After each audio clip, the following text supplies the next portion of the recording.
Hello guys, আজকে বরিশালের ভাষায় কথা কই। মগবাড়ি হচ্ছে বরিশাল। তাই অনেকদিন হয়ে গেছে আসছি, কিন্তু ছোটবেলা আসছি মুই বরিশালের ভাষা ভুলি নাই, ভাষা মনে আছে। মোটা একটু কলা পাতা বেশি ভাজা খাই, ডিম কলা পাতা ভাজা। এই দেখো ডিম ডিম সিদ্ধ দিয়েছি, সিদ্ধ দিয়ে মাছখানে কেটেছি সুতো দিয়ে, কারণ আমরা মাছ খাই। আমি আমার বর, আমার মেয়ে আবার মাছ খায় না, মানে মোর মেয়ে আর মাছ খায় না, ওই জন্য ডিম দিচ্ছি ওর জন্য। মোর আনছি কই মাছ, এই যে কই মাছ। পাতায় আগে তেল লাগাইছি, তোমরা আগে পাতাটা ভালো করে মুছে তেল লাগাই নেবা, তাহলে তেল লাগাইলে কি হয়, মাছটা ভালো করে ওঠে, পাতায় লাগে না।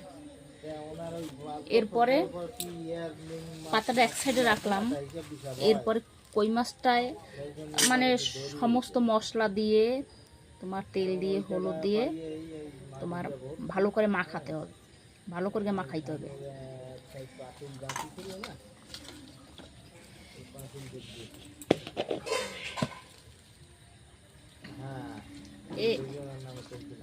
এরপর সব মশলা টশলা দিয়ে দিচ্ছি, এই বোতলে করে তেল দিচ্ছি। কেন জানো, বড় বোতলে বেশি মানে তেল দিলে পরে ভাই, তেল পরে বেশি, তেল তো বেশি খাওয়া ভালো না, স্বাস্থ্যের পক্ষে ক্ষতিকর। তোমরাও তেল কম কম দেবা, কারণ তেলে ক্ষতি করে। এবার সব মাখানো হয়ে গেছে, মুই দেখাই। এবার পাতায় ভালো করে বসাই দেবো। এই দেখো ভাই, এত সুন্দর করে মাখাইছি, মাখানেই খাওয়াই যায়। দেখো কই মাছের পরান এত শক্ত, মানুষে বলে না, কয় না কই মাছের পরান। পাতায় বসে মশলা দিয়ে মাখাইছি, তারপরও কই মাছ লাফাচ্ছে। এই দেখো, এই ডিম, এই মাইয়া খায় না ডিম, এই জন্য ডিম দিলাম। আর আমরা দুইজন কই মাছ। আর লাফাইস না, লাফাই যাস না।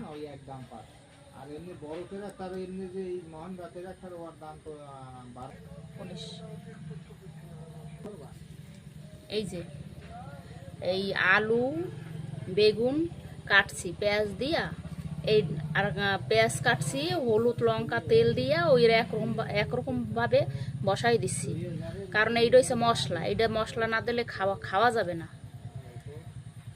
এই কড়াইতে একটা পাতা দিচ্ছি, পাতা যদি না দিই তাহলে পোড়া লাগবে, ওই জন্যে পাতাটা দিয়ে